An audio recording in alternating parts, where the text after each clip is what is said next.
Hello everyone, welcome to BSP Pharmacy. I am Nikita Gupta, and as we started our subject Cosmetic Science Unit 3rd Lecture number 7 BIS. जैसा कि हमने start किया था हमारा subject cosmetic science और इसकी third unit को हम डिस्कस कर रहे थे, जिसमें हम डिस्कस कर रहे थे किसके बारे में, BIS के बारे में, यानी ब्यूरो ऑफ इंडियन स्टैंडर्ड्स के बारे में, जिसमें हमने देखा कि किस तरीके से ये जो BIS है ये इंडियन एज वेल एज जो फॉरेन प्रोडक्ट्स हैं उनको स्टैंडर्डाइज करता है और उनको एक लोगो देता है, एक मांग देता है, जिसके बेसिस पर वो अपनी क्वालिटी को इंडिया के अंदर प्रूव कर सकते हैं। ठीक है, तो इसके बाद हमने डिस्कस किया था शैम्पूज के लिए और जो स्किन केयर प्रोडक्ट्स होते हैं उनके लिए क्या आपके BIS के स्टैंडर्डाइजेशन टाइटल्स हैं, स्टैंडर्डाइजेशन मार्क हैं, उसको हमने डिस्कस किया था।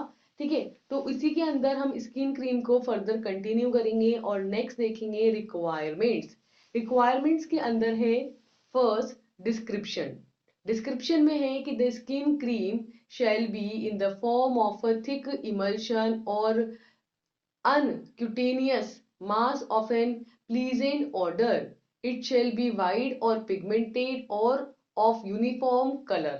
क्या बोल रहे हैं डिस्क्रिप्शन के अंदर कि जो स्किन क्रीम्स होती है ना वो किस फॉर्म में होती है। आपको भी पता है कि मोस्टली जो क्रीम है वो या तो इमल्शन है, इमल्शन यानी कि ऑयल और वाटर फेस का मिक्सचर है। ठीक है, और एक थिक इमल्शन ये होती है या एक क्यूटेनियस मास होती है जिसमें एक अनप्लीजेंट सा ऑर्डर होता है। ठीक है, एक अच्छी नहीं लगने वाली स्मेल होती है, क्योंकि ऑयल है, ऑयल का जब ऑक्सीडेशन होता है, रेंसिडिफिकेशन होता है, तो कहीं ना कहीं वो एक अनप्लीजेंट फ्रेग्रेंस वहां पर देती है।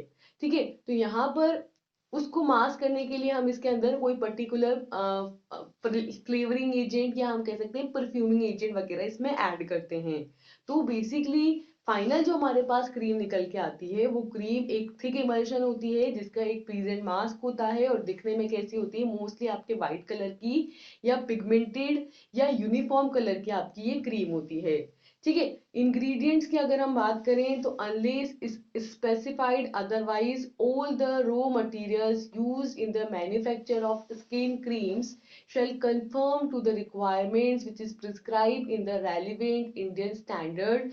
Such standard exists in a form of size, color, which if used in the manufacturing of skin cream shall compile with the IS 2001 Part 1, subject to the provision of Schedule Q of Drug and Cosmetic Act issued by Government of India, and the other ingredient shall compile with the provision of IS 2001 Part 2. ठीक है, thus the material shall also compile with the requirements given in a table number 2 when tested as prescribed in column number 4 of the table 2. ठीक है, क्या बोल रहे हैं कि यहाँ पर जो इंग्रेडिएंट्स हैं वो क्या यूज करोगे आप, तो जितने भी आप रॉ मटेरियल यूज करोगे स्किन क्रीम को बनाने के लिए वो सभी आपके इंडियन स्टैंडर्ड्स के अकॉर्डिंग प्रिस्क्राइब होने चाहिए। ठीक है, तो यहाँ पर ये जरूरी है कि जो भी आप स्किन क्रीम मैन्युफैक्चर कर रहे हो उस स्किन क्रीम को बनाने के लिए जो भी रॉ मटेरियल आप यूज करोगे वो सभी आपके एक रेलिवेंट रिक्वायरमेंट के अकॉर्डिंग होने चाहिए, इंडियन स्टैंडर्ड्स के अंदर होने चाहिए। और ये जो स्टैंडर्ड्स हैं इसके अकॉर्डिंग जो 2001 आईएस का इंडियन स्टैंडर्ड्स 2001 के फर्स्ट पार्ट के अंदर मेंशन्ड है सारे कलर्स, डाइज, पिगमेंट्स, ठीक है, जो कि मैन्युफैक्चरर के थ्रू यूज किए जाते हैं किसके लिए, स्किन क्रीम को बनाने के लिए। ठीक है, यानी कि स्किन क्रीम के अंदर जो भी डाइस कलर आप यहाँ पर डालोगे उसको पर्टिकुलर कलर देने के लिए वो आपके IS 2001 के फर्स्ट पार्ट के अंदर मेंशन है। ठीक है, जो आपके किसमें जाते हैं, शेड्यूल क्यू के अंतर्गत उनको लिया गया है, शेड्यूल क्यू के अंदर ये आपके इन्वॉल्व होते हैं। तो ड्रग एंड कॉस्मेटिक एक्ट के शेड्यूल क्यू के प्रोविजन के अंदर गवर्नमेंट ऑफ इंडिया के थ्रू जो इशू किए गए कलर्स और डाइज हैं आप उन्हीं को सिर्फ कॉस्मेटिक प्रोडक्ट्स के लिए यूज कर सकते हो। ठीक है, देन सेकंड है कि जो अदर रिमेनिंग इंग्रेडिएंट होंगे वो आपके किसके अकॉर्डिंग होंगे, जो इंडियन स्टैंडर्ड्स 2001 के पार्ट 2 है उसके अंदर मेंशन रहेंगे। मतलब जो डाइज और कलर है वो तो पार्ट 1 में रहेंगे और जो अदर इंग्रेडिएंट्स हैं वो पार्ट 2 के अंदर रहेंगे। मेंशनड है मतलब कि कौन कौन सा आप रॉ मटेरियल यहाँ पर यूज कर सकते हैं। ठीक है, ये जो मटेरियल आप यहाँ पर यूज करते हैं इनको यहाँ पर मेंशन किया गया है कि क्या इनकी क्या क्या कितनी कितनी रिक्वायरमेंट है, किस किस पर्पस के लिए इनको यूज किया जाता है और क्या क्या टेस्ट इन पर लगाए जाते हैं। Test are prescribe in a column 4 of table 2, है ना। तो पहले टेबल 2 बताई गई है जिसके अंदर रिक्वायरमेंट्स बताई गई है और उसकी कॉलम 4 में बताया गया है कि कौन सा टेस्ट यहाँ पर लगेगा इसको टेस्ट करने के लिए। तो नेक्स्ट है आपके कैरेक्टरिस्टिक्स और उसकी रिक्वायरमेंट। ठीक है, तो पहला जैसे कि आपका कैरेक्टरिस्टिक है क्या, थर्मल स्टेबिलिटी। थर्मल स्टेबिलिटी की है कि टू पास द टेस्ट। ठीक है, थर्मल स्टेबिलिटी में ये चेक किया जाता है बेसिकली कि आपकी जो फॉर्मुलेशन है वो टेम्परेचर से कितना ज्यादा रहती है, कितनी ज्यादा आपकी टेम्परेचर सेंसिटिव है। ठीक है, और वो टेस्ट को आपके पास कर रही है या नहीं है ना। और साथ में आपकी जो टेस्ट है उसके मेथड्स यहाँ पे कि आप कौन सा मेथड यूज करोगे, जैसे कि यहाँ पे आप एनएलएक्स 4 का ई मेथड यहाँ पर यूज करोगे टेस्टिंग के लिए। सेकेंड, आप यहाँ पर जब चेक करोगे पीएच, तो पीएच रेंज इसमें होनी चाहिए कितनी, 4 to 9 के बीच में। ठीक है, और यहाँ पर यूज जो हम करेंगे वो होगा एनएलएक्स ई 4 का आपके मेथड नंबर बी। ठीक है, और जब हमको निकालना होगा total fatty substance content percentage by mass minute, तो यहाँ पर रिक्वायरमेंट होगी कितने की, 5 की। और यहाँ पे जो आपका मेथड यूज होगा वो होगा आपकी सी। ठीक है, फोर्थ है आपके total residue percentage by mass minute, है ना। तो यहाँ पर टोटल रेसिड्यू जो कंटेंट है वो कितना होगा 10, और जो आपका मेथड यूज होगा वो है डी। हैवी मेटल्स के लिए, लैड के लिए जब आप पार्ट्स पर मिलियन के अंदर पीपीएम के अंदर यहाँ पर कंसंट्रेशन निकालोगे तो वो होगा आपके रिक्वायरमेंट के अकॉर्डिंग 20, और वहां पर जो आप टेस्ट मेथड यूज करोगे वो होगा आपका मेथड ई। ठीक है, देन आपके है आर्सेनिक का, जब आप टेस्ट करोगे पार्ट्स पर मिलियन के अंदर आप आर्सेनिक का कंटेंट निकालना चाहते हो तो वहां पर आपकी रिक्वायरमेंट होगी 2, और यहाँ पर आपका जो मेथड यूज होगा वो होगा आपके एफ। ठीक है, ये सब एनएलएक्स 4 के अंदर है। फिर अब अगर आपको निकालना है माइक्रोबियल कंटेंट, तो आप माइक्रोबियल कंटेंट के अंदर दो चीजें निकालनी होती है, एक तो निकालना होता है टोटल वाइबल काउंट और एक होता है ग्राम नेगेटिव पैथोजेंस। तो टोटल वाइबल काउंट निकालने के लिए यहाँ पर आपके नॉट मोर देन 1000 से ज्यादा यहाँ पर टोटल वाइबल काउंट यानी कि माइक्रो ऑर्गेनिज्म प्रेजेंट नहीं होने चाहिए।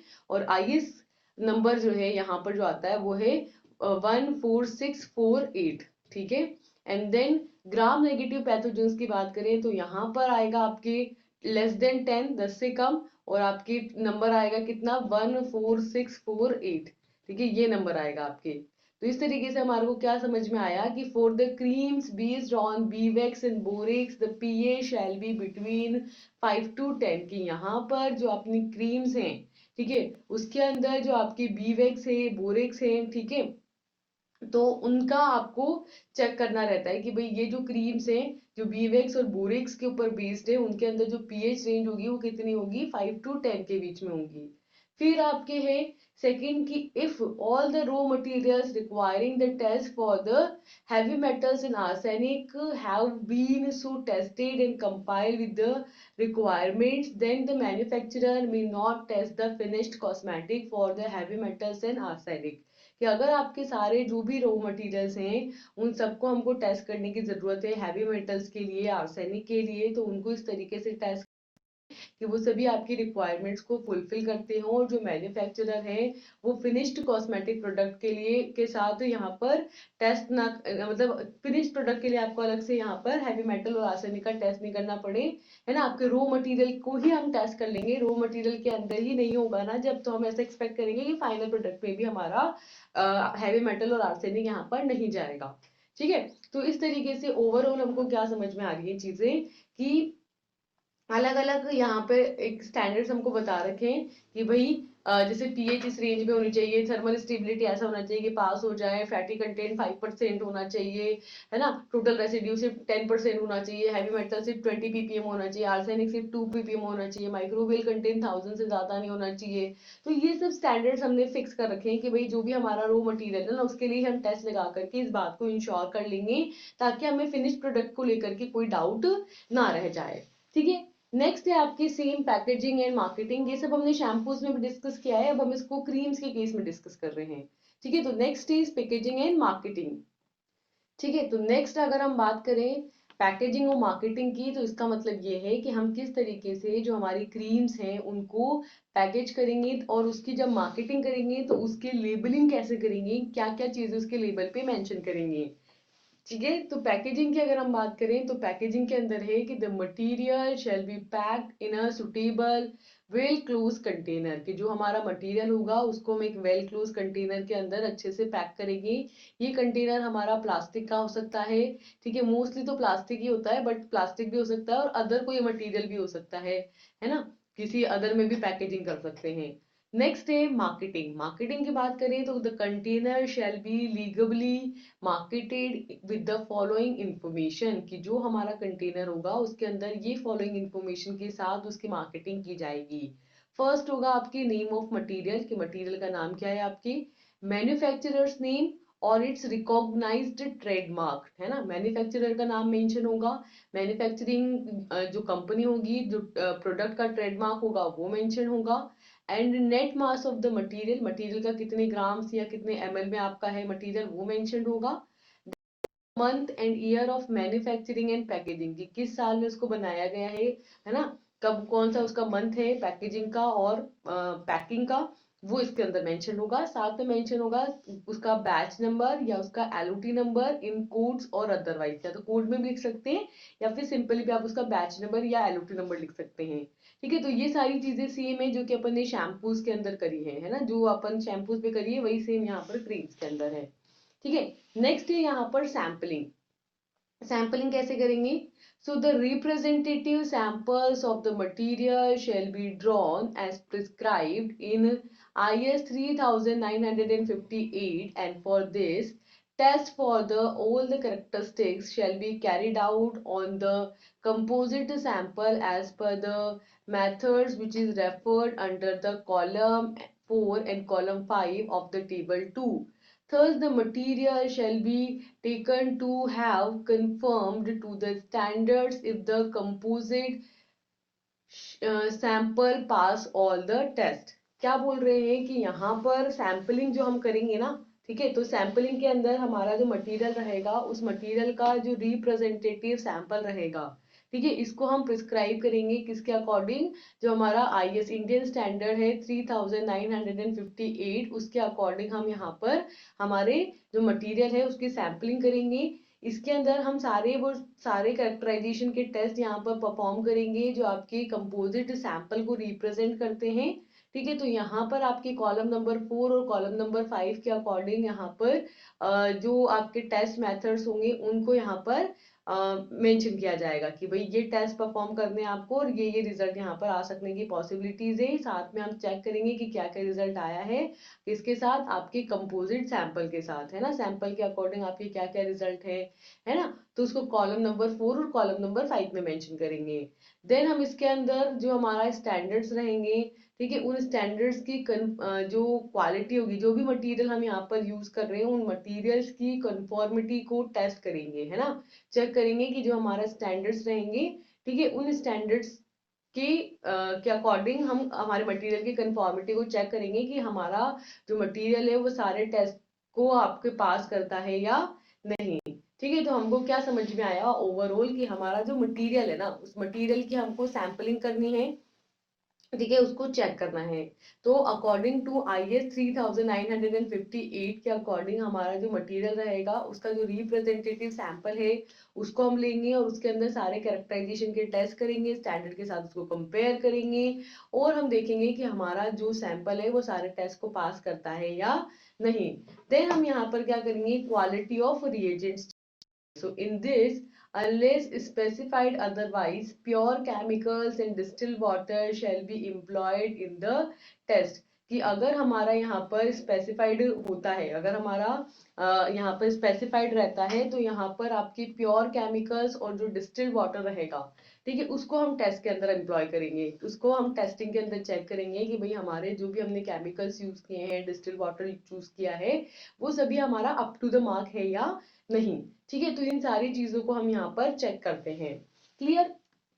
अब ये तो बात हुई किसकी, क्रीम की। अब हम नेक्स्ट बात करेंगे किसकी, टूथपेस्ट की। टूथपेस्ट में भी हम सेम चीजें डिस्कस करेंगे, पहले रेफरेंस, फिर जो भी टाइटल रहेंगे according to the IS number, फिर उसकी डेफिनेशंस, ठीक है, फिर उसके टाइप्स, उसके रिक्वायरमेंट्स एंड उसकी packaging, marketing, sampling and quality reagents, है ना। सिर्फ ये सारी चीजें हमको टूथपेस्ट के बारे में लास्ट यहाँ पर डिस्कस करनी है।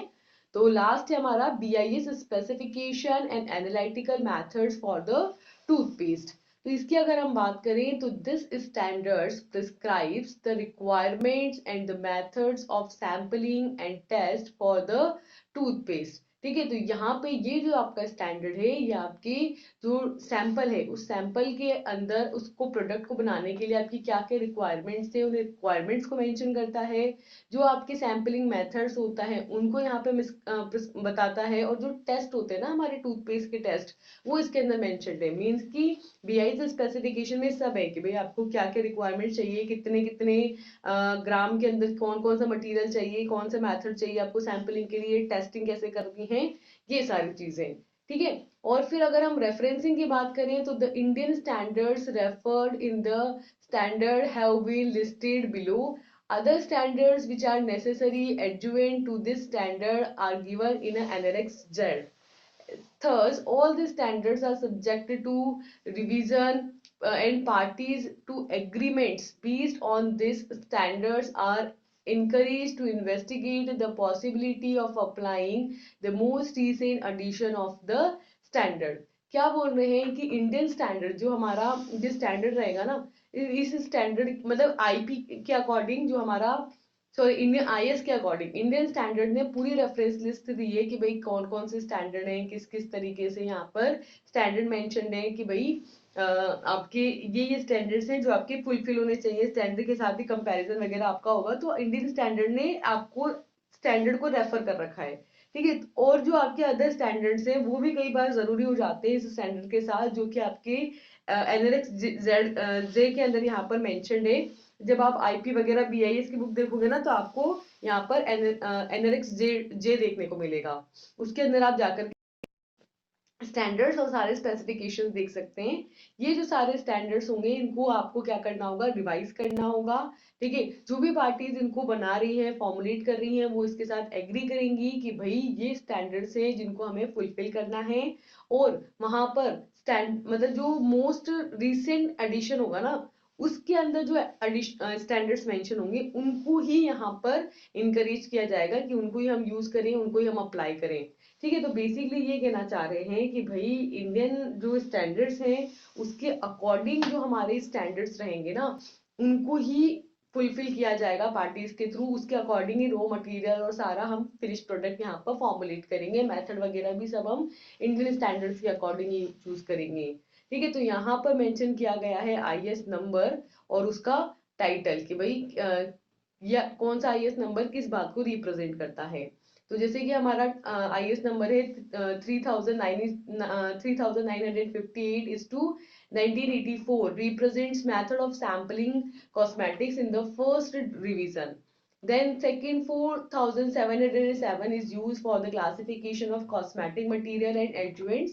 Then part 1 of 2001 represents dyes and pigments in the second revision, and part 4 represent of 2001 represent list of raw materials generally not recognized as safe for use in cosmetic in the second revision. Then 14,648 is to 1999 used for the method of test for the microbiological examination of cosmetic, ठीक है। तो क्या बोल रहे हैं कि यहाँ पर क्या करते हैं कि अलग अलग हमारे IS नंबर हैं, जैसे कि 3000 अगर आपके मेंशन है 3998 इस टू 1984 लिखा हुआ है, तो इसका मतलब है कि इसमें मेंशन है कि कॉस्मेटिक की सैम्पलिंग के कौन कौन से मेथड आपको चूज करने हैं। अगर आपका नंबर है IS नंबर 4707, तो ये बता रहा है कि आप कॉस्मेटिक के लिए कौन कौन से रो मटेरियल, कौन कौन से एडजुवेंट्स यहाँ पे यूज कर सकते हो, उनका सारा क्लासिफिकेशन मेंशन है यहाँ पर। और 2001 के आपके दो पार्ट है, पार्ट 1 और पार्ट 2। पार्ट 1 के अंदर आपके मेंशन है डाइज, कलर्स और पिगमेंट्स, जबकि पार्ट 2 के अंदर आपके सारे रो मटेरियल्स यहाँ पर मेंशन है जो कि कॉस्मेटिक्स के अंदर यूज किए जाने के लिए सेफ है। और फिर है आपकी 14,648:1999 जो आपके माइक्रोबायोलॉजिकल एग्जामिनेशन को रिप्रेजेंट करते हैं कि किस तरीके से जो आपकी कॉस्मेटिक है उनका आपको माइक्रोबायोलॉजिकल टेस्ट यहाँ पर परफॉर्म करने हैं, कौन कौन से मेथड के थ्रू आप माइक्रोबायोलॉजिकल एग्जामिनेशन यहाँ पर करेंगे। ठीक है, अब इसकी बात करें नेक्स्ट डेफिनेशंस की, तो टूथपेस्ट की बात हो रही है तो टूथपेस्ट क्या होता है और एक डेंटिफाइज क्या होता है, दोनों को समझना जरूरी है। ठीक है, तो डेंटिफाइज की बात करें तो dentifrice is an any substance or combination of the substances especially prepared for the public for cleansing the accessible surface of a teeth, and toothpaste is defined as a dentifrice in the form of smooth semi-solid homogeneous mass which containing acceptable ingredients such as abrasives, polishing agent, surface active agents, humectants, binding agents and other appropriate substances for the oral health maintenance. ठीक है, there is two types, first is type 1 and type 2. In the type 1 it is non fluoridated and type 2 is the fluoridated, है ना। तो क्या बोल रहे हैं डेंट्रीफाइज के बारे में कि डेंट्रीफाइज हमारे वो सबस्टांस होते हैं या हमारे कई सारे सब्सटेंसेस का कॉम्बिनेशन होते हैं जो कि प्रिपेयर किया जाता है लोगों के लिए, पब्लिक के लिए, कि वो जो उनकी असेसिबल सरफेस है, जो मतलब विजिबल है और जिस तक इजीली पहुंचा जा सकता है, उसको क्लीन करने के लिए जो भी हम यहाँ पर कॉम्बिनेशन ऑफ सबस्टांस यूज करते हैं वो सब आपके डेंट्रीफाइज के अंदर आते हैं।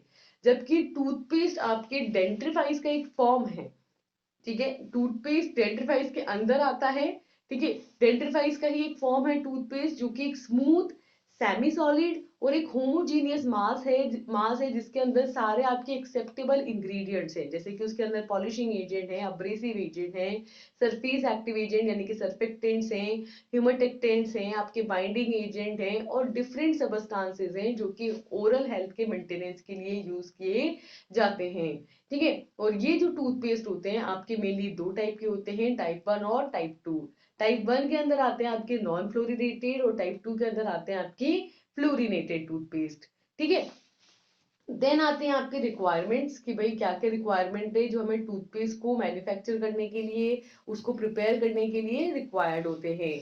तो रिक्वायरमेंट के अंदर अपना फर्स्ट है क्या, composition, and second is the dispensing, कैसे बनाना है, कैसे डिस्पेंस करना है, कितना आपका स्टेबल है ना, कौन सा पैकेजिंग मटेरियल यूज करना है, किस तरीके से पैकेजिंग करनी है, क्या आपके एक्सेप्टेबल टेस्ट यहाँ पे परफॉर्म करने हैं और शेल्फ लाइफ कितनी होनी चाहिए, ये सारी चीजें वहां पर मेंशन्ड है। ठीक है, तो फर्स्ट है हमारा कंपोजिशन। कंपोजिशन के अंदर है कि the toothpaste shall not contain mono और disaccharides, for an example sucrose और other readily fermentable carbohydrates. All the raw materials used shall be conformed to the respective Indian standards wherever they exist. Thus, a list of ingredients conventionally used in the manufacture of toothpaste is given in a Annex A for the information. क्या बोल रहे हैं कि जो आपके toothpaste है ना उसके अंदर आपके मोनो या आपके डाइसैकेराइड्स यहाँ पे नहीं होने चाहिए। ठीक है, यानी कि सुक्रोज नहीं होना चाहिए या कोई भी फर्मेंटेबल कार्बोहाइड्रेट नहीं होना चाहिए। पहली बात तो ये क्लियर रखें ताकि आपका जो टूथपेस्ट है वो जल्दी से फर्मेंट ना हो जाए, है ना। तो ये जरूरी है कि आपके टूथपेस्ट के अंदर कोई भी मोनो या डाइसैकेराइड यानी कि सुक्रोज आपके नहीं होनी चाहिए, कोई भी आपके फर्मेंटेबल कार्बोहाइड्रेट नहीं होना चाहिए। ठीक है, और जितने भी रॉ मटेरियल्स होंगे वो सभी आपके इंडियन स्टैंडर्ड्स के अकॉर्डिंग यहाँ पर होने चाहिए, है ना। सारे आप जो भी रॉ मटेरियल यहाँ पर यूज करोगे सब आईपी के अकॉर्डिंग या आईएस के अकॉर्डिंग रहेंगे। और इसके अंदर जो इंग्रेडिएंट्स रहेंगे उनकी लिस्ट रहेगी। ठीक है, जो आपके सारे इंग्रेडिएंट्स है वो आपके मैन्युफैक्चरर जो रहेगा, मैन्युफैक्चरर प्रोडक्ट को मैन्युफैक्चर करने के लिए जो भी आपने इंग्रेडिएंट्स यूज करता है ना, तो उनकी सारी लिस्ट रहेगी जो कि आपके एनेक्स ए के अंदर मेंशन रहेगी और उसकी सिर्फ इंफॉर्मेशन रहेगी कि भाई आपको कौन कौन से यहाँ पर इंग्रेडिएंट यूज करने हैं और ये आपके सारे स्टैंडर्ड के अकॉर्डिंग है। सेकेंड होता है हमारा क्या, डिस्पेंसिंग की, किस तरीके से आपको अपने प्रोडक्ट को डिस्पेंस करना है यानी कि पैक करके देना है। सो नेक्स्ट इज डिस्पेंसिंग की, किस तरीके से हमको अपने पेस्ट को डिस्पेंस करना है। तो डिस्पेंसिंग के अंदर है कि the paste shall exude from the collapsible tube or any other suitable container in which it is packed. 827 plus minus 2 degrees Celsius in the form of a continuous mass with the application of normal force without the application of extensive force which can cause injury to the tube or the container. क्या बोल रहे हैं कि यहाँ पर जो हम paste है ना, आपने देखा होगा मोस्टली टूथपेस्ट जो है वो कोलेप्सिबल ट्यूब्स के अंदर होते हैं। कोलेप्सिबल ट्यूब का मतलब है कि जिनको हम पीछे से प्रेस करेंगे तो टूथपेस्ट आगे निकलेगा। ठीक है, तो मोस्टली आपके जो पेस्ट होता है वो कोलेप्सिबल ट्यूब के अंदर होता है या किसी सुटेबल कंटेनर के अंदर पैक हुआ रहता है, जिसको 27 डिग्री सेल्सियस, जिसके अंदर प्लस माइनस 2 डिग्री सेल्सियस का वेरिएशन होगा, उसके अंदर स्टोर किया जाता है। ठीक है, उसके अंदर इसके अंदर पैक किया जाता है। तो इसके अंदर एक कंटिन्यूअस मास होता है जिसके ऊपर जब हम नॉर्मल सा भी फोर्स लगाते हैं तो उसके ऊपर है ना फोर्स लगता है और आपकी टूथपेस्ट बाहर निकल के आती है। तो आपको वहां पर बहुत ज्यादा फोर्स लगाने की जरूरत नहीं होती है ना, आपको थोड़ा सा उसको प्रेस करना होता है और आपकी टूथपेस्ट इजीली बाहर आ जाती है। ठीक है, लेकिन अगर आप यहाँ पर बहुत ज्यादा फोर्स लगाएंगे तो कहीं ना कहीं वो आपके कंटेनर को या आपकी ट्यूब को क्या कर सकता है, इंजर्ड भी कर सकता है। तो ये सारी चीजें यहाँ पर कंसिडरेशन में लेने की जरूरत है कि कितना फोर्स हमको लगाना है कि टूथपेस्ट बाहर आ जाए। तो डिस्पेंसिंग का मतलब है कि किस तरीके से हमें टूथपेस्ट को डिस्पेंस करना है यानी कि लेना है। ठीक है, नेक्स्ट है स्टेबिलिटी। स्टेबिलिटी के अंदर हम क्या करते हैं, उसकी स्टेबिलिटी टेस्टिंग करते हैं, एक्सेलरेटेड टेस्टिंग भी करते हैं, जिसमें हम ये देखते हैं कि कितने टेम्परेचर पर हम अपनी फॉर्मुलेशन को स्टोर करके रखेंगे तो वो डिग्रेड नहीं होंगी, खराब नहीं होंगी। So the toothpaste shall not show any physical sign of deterioration during the normal condition of storage and use. Thus, when subjected to temperature at 45 degrees Celsius plus minus 2 का variation for a period of 28 days, the toothpaste shall meet the requirements of the standard. क्या बोल रहे हैं कि जो हमारा toothpaste होगा ना, वो टूथपेस्ट के अंदर कोई भी फिजिकल साइन नहीं दिखना चाहिए डिटोरिएशन के। मतलब जब हम इसको नॉर्मल टेम्परेचर पर स्टोर करें, नॉर्मल टेम्परेचर पर यूज करें, तब हमारे टूथपेस्ट के अंदर कोई भी डिटोरिएशन के साइन नहीं दिखने चाहिए। इवन इसके लिए इसको 28 डेज के लिए यानी कि लगभग 1 महीने के लिए क्या किया जाता है, हायर टेम्परेचर पर यानी कि 45 डिग्री सेल्सियस पर, जिसके अंदर 2 डिग्री सेल्सियस का वेरिएशन होगा। ठीक है, तो उसके अंदर भी इसको स्टोर करके देखते हैं कि भाई स्टैंडर्ड के साथ फिर भी इसकी फॉर्मुलेशन में कोई चेंज आता है या नहीं, अभी भी स्टैंडर्ड कंडीशंस को, स्टैंडर्ड रिक्वायरमेंट्स को ये फुलफिल कर पाता है या नहीं। तो सिंपली इसके लिए क्या करते हैं, एक तो नॉर्मल टेम्परेचर पर रख के देखते हैं और एक हम एक्सीलरेटेड टेम्परेचर पर यानी कि हायर टेम्परेचर पर रखकर देखते हैं। ठीक है, नेक्स्ट होता है आपके पैकेजिंग मटेरियल इनर्टलेस। इसके अंदर है कि द कोलैप्सिबल ट्यूब्स और any other suitable container used for the packaging of toothpaste shall not corrode, deteriorate and causes contamination of the toothpaste during the normal conditions of storage and use. When subjected to temperature of 45 degree Celsius plus minus 2 degree Celsius का variation for the 10 days. क्या बोल रहे हैं कि यहाँ पर आपके क्या होता है, कोलैप्सिबल ट्यूब्स होती है या आपके कोई सुटेबल कंटेनर होता है जिसको हम टूथपेस्ट की पैकेजिंग के लिए यूज करते हैं। ठीक है, हमें टूथपेस्ट को पैक करना है एक पर्टिकुलर कंटेनर के अंदर। ठीक है, तो हमें वो पैकेजिंग मटेरियल यहाँ पर यूज करना है जो आपके कोरोइड नहीं होना चाहिए, यानी कि उसका कोरोजन नहीं होना चाहिए, ना आपका सब्सटेंस डिटोरिएट होना चाहिए, ना ही आपका टूथपेस्ट जो है कोरोजन की वजह से कंटामिनेट होना चाहिए। मतलब कि जब हम नॉर्मल टेम्परेचर पर नॉर्मल कंडीशंस के अंदर इसको स्टोर करके रखे ना, तब हमारी फॉर्मुलेशन जो है वो आपके कंटेनर के साथ ना तो कोई रिएक्शन करे, ना आपका कंटेनर जो है वो कोरोइड हो, डिटोरिएट हो या कोई भी कंटामिनेशन हमारी फॉर्मुलेशन में कंटेनर की वजह से चाहिए। ठीक है, तो इसके लिए हम इसे नॉर्मल टेम्परेचर पे रखते हैं और at the same time accelerated temperature यानी 45 डिग्री सेल्सियस पर भी रख के देखते हैं कि कहीं कोई भी चेंज हमारी फॉर्मुलेशन की स्टेबिलिटी से रिलेटेड आ रहा है या नहीं आ रहा है, उसको चेक करते हैं। ठीक है, नेक्स्ट है आपके fifth acceptance test. Acceptance test का मतलब क्या होता है, देखो कि the toothpaste shall also comply with the requirements which is given in a table 12.3 when tested according to the methods given in a Annex B to Annex G as per the reference made in the column 5 of table 12.3। क्या बोल रहे हैं कि भाई जो अपना toothpaste रहेगा ना, ठीक है, तो हमारा टूथपेस्ट जो है वो आपके रिक्वायरमेंट्स के साथ कंपाइल होना चाहिए। ये जरूरी है कि जो भी हमारी स्पेसिफिक रिक्वायरमेंट्स है उस टूथपेस्ट को लेकर के वो यहाँ पर फुलफिल होनी चाहिए। जो हमारे टेबल 12.3 के अंदर मेंशन्ड है वो सारी रिक्वायरमेंट्स यहाँ पर फुलफिल होनी चाहिए। सारे मेथड्स जो है यहाँ पर फुलफिल होने चाहिए, सारे टेस्ट प्रोसीजर्स हमारे लगने चाहिए। तो एनएलएक्स बी से लेकर के एनएलएक्स जी तक सारे टेस्ट जो यहाँ पर मेंशन है, सारे मेथड्स जो मेंशन है वो सारे अप्लाई करके हम देखेंगे कि हमारा जो टूथपेस्ट है वो हमारी जो रिक्वायरमेंट्स है उसको यहाँ पर फुलफिल कर रहा है या नहीं। ठीक है, तो यहाँ पर हम कॉलम नंबर 5 का रेफरेंस लेंगे और जो एनएलएक्स बी से एनएलएक्स जी के अंदर जो भी मेथड्स हैं उन सबको अप्लाई करके देखेंगे। नेक्स्ट है आपके शेल्फ लाइफ। शेल्फ लाइफ की बात करें तो shelf life shall be declared by the manufacturer for all types of toothpaste. In this, manufacturing date from month and year should be mentioned on a tube or cartoon, and the expiry date or best use before shall be mentioned on a tube and cartoon। क्या बोल रहे हैं कि shelf life भी यहाँ पर mention रहती है, मतलब हमारा जो मैन्युफैक्चरर रहता है ना, मैन्युफैक्चरर के थ्रू हमारी शेल्फ लाइफ यहाँ पर मेंशन रहती है।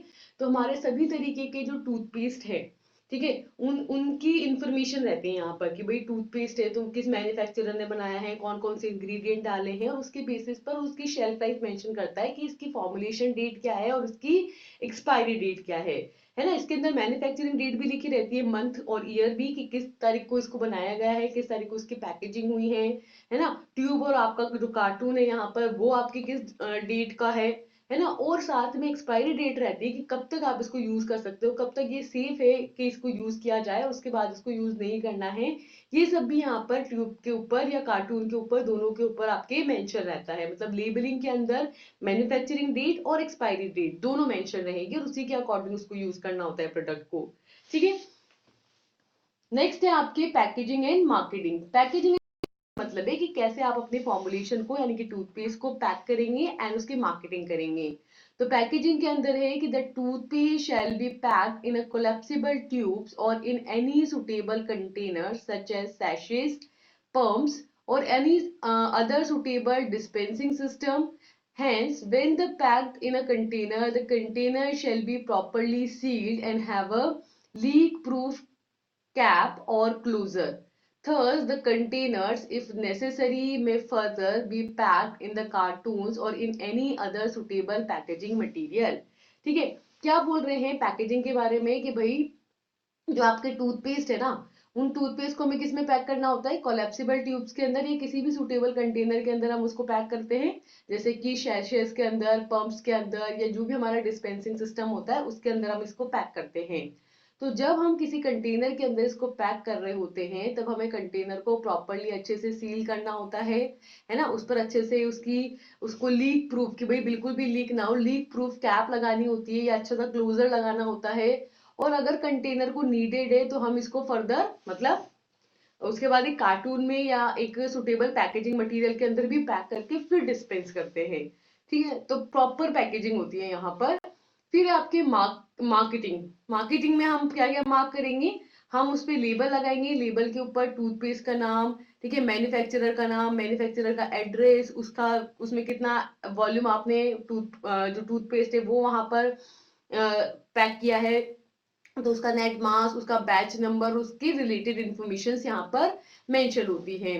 So the tubes and the cartoon shall be legally marked with the following information. कि जो हमारे ट्यूब्स होते हैं, कार्टून्स होते हैं, उनके ऊपर पर्टिकुलर ये मार्किंग लिखी होती है और एक पर्टिकुलर ये इंफॉर्मेशन लिखी होती है। तो क्या क्या इंफॉर्मेशन लिखी होती है, जैसे इस पे मेंशन होता है name and type of the toothpaste, name and address of the manufacturer, net mass और volume of the material in the tube and batch number in code और अदरवाइज। ठीक है, तो यहाँ पर मेंशन रहता है क्या, टूथपेस्ट का नाम, टूथपेस्ट का टाइप, जो मैन्युफैक्चरर है उसका नाम, उसका एड्रेस, जो मटेरियल आप फिल कर रहे हो टूथपेस्ट के अंदर उसका नेट मास, उसका नेट वॉल्यूम, आपका बैच नंबर और कोड्स, है ना। ये सब चीजें आपकी मेंशन रहती है किसके अंदर, ट्यूब्स के ऊपर, कार्टून्स के ऊपर। ठीक है, लास्ट आती है कि सैम्पलिंग कैसे करोगी। तो सैम्पलिंग के अंदर the representative test samples of a material shall be drawn as prescribed in IS 3958. Hence, the number of tests and criteria for conformity the test for abrasivity, stability, and container's inertness shall be a type of test and shall be performed. Test for the dispensing fineness, pH, heavy metals, arsenic, forming powder, and fluoride contain and microbial count shall be carried out on each bench for the acceptance of the product. क्या बोल रहे हैं कि यहाँ पर क्या करेंगे हम, सिंपली हमारा जो रिप्रेजेंटेटिव टेस्ट सैंपल होगा, मतलब जो हमारा मटेरियल है, मटेरियल के अंदर जो हमारा टेस्ट सैंपल होता है ना, उसको हम लेंगे किसके अकॉर्डिंग, इंडियन स्टैंडर्ड 3958 के अकॉर्डिंग हम उसको लेंगे, उस पर डिफरेंट टेस्ट परफॉर्म करेंगे, उसकी कंफर्मिटी को हम यहाँ पर क्राइटेरिया बनाएंगे, उसकी कंफर्मिटी को टेस्ट करेंगे और टेस्ट करेंगे उसकी अब्रेसिविटी को कि कितना, क्योंकि टूथपेस्ट है तो कितना अब्रेसिव है, कितना स्टेबल है, कंटेनर के साथ कोई रिएक्शन तो नहीं हो रही है, कंटेनर की इनर्टनेस कैसी है, ये सारे टेस्ट हम यहाँ पर परफॉर्म करेंगे और हम प्रोडक्ट से रिलेटेड यहाँ पर अप्रूवल लेंगे, जहां पर हम देखेंगे कि जो हमारा टेस्ट है, ठीक है, हम टेस्ट यहाँ पर परफॉर्म करेंगे कि जो हम यहाँ पर डिस्पेंस कर रहे हैं टूथपेस्ट, उसकी क्वालिटी कैसी है, उसकी फाइनेस कैसी है, फाइनेस मतलब कि उसमें पार्टिकल साइज कितना है, ठीक है, आपके टूथपेस्ट का पीएच कितना है, हैवी मेटल्स कितने प्रेजेंट है उसमें, आर्सेनिक आपके कितना प्रेजेंट है,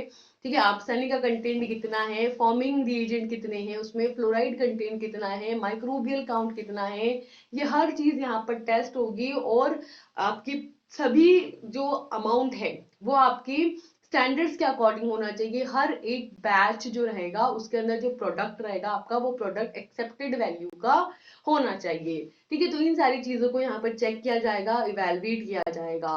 then the next is quality of reagent. तो in this, unless specified otherwise, pure chemicals and distilled water shall be employed in the test। कि जब तक यहाँ पर स्पेसिफाइड नहीं होता तब तक हमको सिर्फ प्योर केमिकल्स और डिस्टिल वाटर को ही यूज करना है टेस्टिंग के लिए, ठीक है। तो यहाँ पे जो भी हम रिएजेंट यूज करेंगे सभी आपके A1 क्वालिटी के होंगे, A1 ग्रेड के होंगे। तो ये सारी बात हुई किसके बारे में, बीआईएस स्टैंडर्ड्स के बारे में, कि किस तरीके से क्रीम्स के लिए, टूथपेस्ट के लिए, शैम्पूज के लिए बीआईएस स्टैंडर्ड सेट है और उसी के अकॉर्डिंग हमें इनको फॉर्मुलेट करना होता है। तो इसी के साथ हमारा ये लेक्चर होता है यहाँ पर कंप्लीट, और कंप्लीट होती है ये यूनिट। अब हम मिलेंगे नेक्स्ट लेक्चर के साथ एक नई यूनिट के साथ। Till then, thank you and all the best, bye bye.